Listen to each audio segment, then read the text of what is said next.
Cetar kita, cerita seputar kita. Saya sedang berada di perumahan Telaga Kahuripan, Kabupaten Bogor. Ini adalah daerah yang masih sangat hijau, cukup dekat dari kota Bogor, sekitar 20 km ke arah Pasar Parung. Telaga Kahuripan ini terkenal dengan puluhan masjid. Saya sedang menuju ke Masjid At-Taubah di Gugus Taman Ganesha. Jadi Gugus Taman Ganesha ini adalah salah satu klaster di perumahan Telaga Kahuripan. Dan ini adalah pintu gerbang Masjid At-Taubah. Kita lihat. Kenapa saya menuju ke Masjid At-Taubah? Kabarnya masjid ini menyelenggarakan mulai membuka aktivitas kegiatan di masjid sejak PSBB di Kabupaten Bogor dilonggarkan. Tapi masjid ini sangat ketat menjalankan protokol kesehatan penanggulangan COVID-19.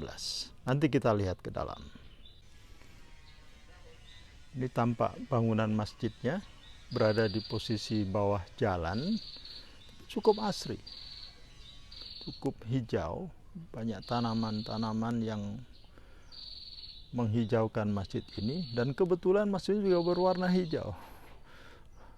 Asri, enak dipandang, sejuk di mata. Kesiapsiagaan masjid ini luar biasa. Jadi kalau dilihat dari tata tertib ibadah di Masjid At-Taubah yang sedang kita saksikan ini, kabarnya mereka menyiapkan ini sebelum PSBB dilonggarkan di Kabupaten Bogor, dan mereka mengkategorikan jamaah yang diterima, jamaah yang diperbolehkan melakukan aktivitas di sini adalah hanya jamaah yang berasal dari Gugus Ganesha, yang terdiri dari 3 subklaster, ada Taman Ganesha, Beranda, M Avenue, dan Gria. Jadi ada kategori yang cukup ketat disebutkan di sini. Domisili, kemudian jamaah tidak dianjurkan untuk melakukan kegiatan selama masa PSBB, yaitu anak-anak, ibu hamil, dewasa, lansia yang punya penyakit penyerta. Wah, luar biasa ini. Jadi dia sebutkan diabetes, hipertensi, jantung. Gimana ngeceknya saya nggak tahu nih, tapi jelas ini satu hal yang sangat menarik. Mereka memiliki kesiapan yang luar biasa. Jamaah yang dilarang juga jamaah yang sakit, sedang flu, batuk, sesak nafas, ada TB, baru pulang dari wilayah zona merah atau luar negeri. Wah, zona merah ini maksudnya ini mungkin juga di sekitar Bogor, atau di sekitar Jabodetabek, atau mungkin berada di luar Indonesia, termasuk yang di luar negeri tadi itu. Kita lihat ketentuan umumnya. Jadi ada tujuan yang dijelaskan di sini cukup jelas. Mengapa ada pedoman sebagai ini, mengapa ada tata tertib, katanya sebagai pedoman agar pelaksanaan kewajiban ibadah masjid sesuai dengan dalil syar'i. Dan ini ada dua dalil yang dipakai, ini dalil syar'i dan arahan pemerintah. Jadi ada termogan yang digunakan untuk mengecek suhu para jamaah sebelum masuk ke masjid, lalu kemudian mengatur alur sirkulasi keluar masuk. Wah, ini agar supaya tidak terjadi penumpukan jamaah, atau social distancingnya bisa diatur, physical distancingnya juga diatur. Wah, ada jamaah mencuci tangan secara wajar, baik di rumah dan bahkan sebelum masuk dan keluar masjid juga dimintakan untuk cuci tangan, dan kemudian jamaah juga diminta membawa sajadah sendiri. Jadi kelihatannya masjid ini tidak menyediakan karpet di dalamnya, jadi memakai pakaian bersih, masker. Masker ini satu ketentuan yang harus diikuti kayaknya nih. Mempunyai hand sanitizer sendiri, datang 5 menit sebelum iqomah, meninggalkan masjid setelah sholat wajib dan sholat sunnah di rumah saja. Wah, artinya ini tidak main-main ini, bahwa jamaah begitu selesai langsung meninggalkan masjid, dan masjid akan dibersihkan barangkali agar steril. dan apa namanya, jamaah pun kelihatannya akan diminta untuk meninggalkan tempat kalau memang mereka masih berada di dalam. Lalu ya benar, jadi supervisornya ini mungkin yang bertugas piket akan segera mengunci pintu akses masuk ketika masih selesai iqomah. Jadi azan masih diperbolehkan jamaah masuk, tapi setelah iqomah kunci akan pintu masih akan dikunci. Berarti jamaah yang terlambat akan dipersilahkan sholat di luar masjid. Alhamdulillah. Jadi ini satu tertib yang sangat ketat, dan ini akan diberlakukan sampai dengan PSBB. Walaupun dilonggarkan ini dilakukan, dan seketika PSBB dicabut, kemudian masjid ini akan membuka kegiatan secara masif seperti yang sudah mereka rencanakan, yang berupa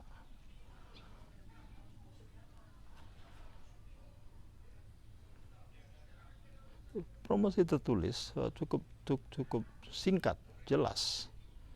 Jadi pastikan Anda sehat. Yang kedua, sholat di masjid pakai sajadah, masker, dan cuci tangan. Masya Allah, luar biasa. Alhamdulillah.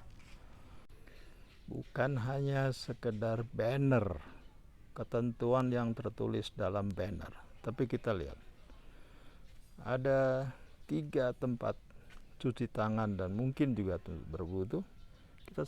Mereka menyediakan secara cukup banyak. Di masing-masing spot itu ada sabun cair untuk cuci tangan.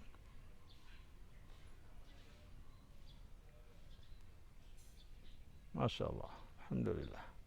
Ini betul-betul untuk menjaga kesehatan para jamaah, tidak menularkan dan tidak ditularkan. Jadi kalau tadi syarat-syarat jamaah harus sehat, tidak batuk, tidak punya penyakit penyerta, harus pakai masker, cuci tangan sebelum masuk ke dalam masjid. Ini dia.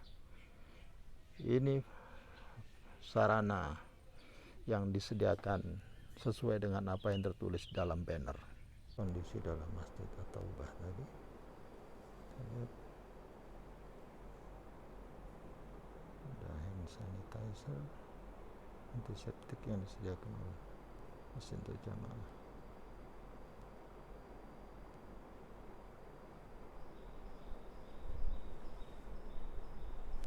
Lantainya tanpa karpet untuk menghindarkan adanya percikan atau droplet, dan setiap jamaah diwajibkan untuk membawa alas sholat sendiri-sendiri.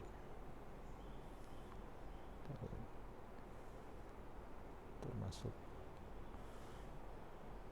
mihrabnya juga tidak disertai karpet, agar supaya para imam juga membawa alat sholat sendiri.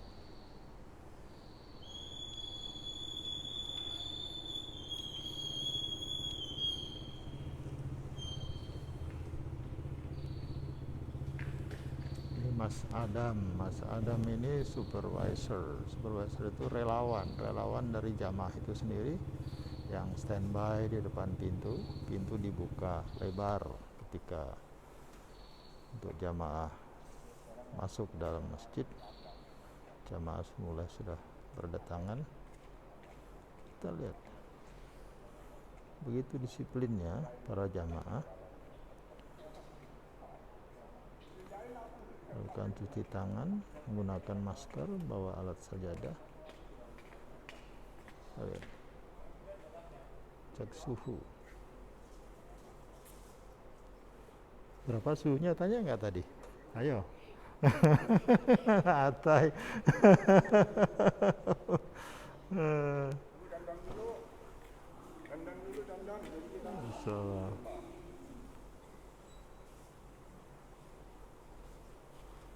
Tinggi nggak suhunya itu?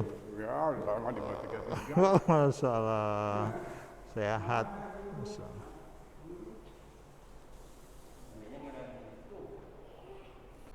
Tadi saya mengikuti sholat berjamaah di sini, dan ternyata sholatnya juga diatur secara renggang, jadi physical distancingnya dilakukan.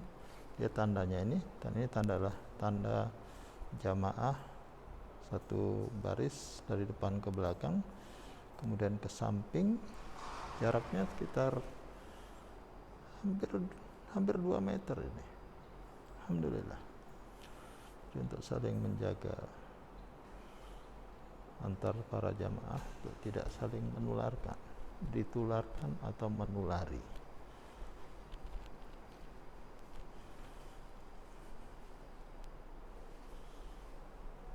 Ternyata juga mushaf Al-Quran tidak dibenarkan dibaca pada masa PSBB.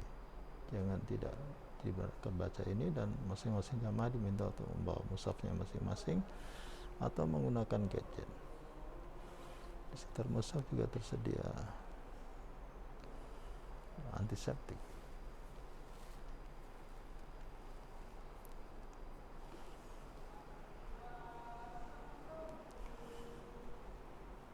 Antiseptik lagi. Mic-nya di cover dengan tisu, dan ini selalu diganti setiap saat. Di tisu setiap waktu sholat digunakan untuk mengcover mic, dan setelah sholat selesai tisunya dibuang. Sama halnya lantai masjid pun ini dibersihkan, dipel dengan cairan pel disinfektan, dan untuk melakukan sterilisasi lantai. Alhamdulillah, ini masjid cukup terjaga, dan insya Allah tidak ada penularan COVID di antara para jamaah di sini. Alhamdulillah. Sangat mengesankan ini masjid, luar biasa, subhanallah. Berada di lingkungan hijau, tanaman penghijauannya luar biasa banyaknya, ya, hijau semua, dan bahkan ada tanaman mangga. Dan yang tadi yang di awal cerita sekitar kita tadi itu, danau itu berada di samping masjid, pemandangan yang begitu mempesona, hijau.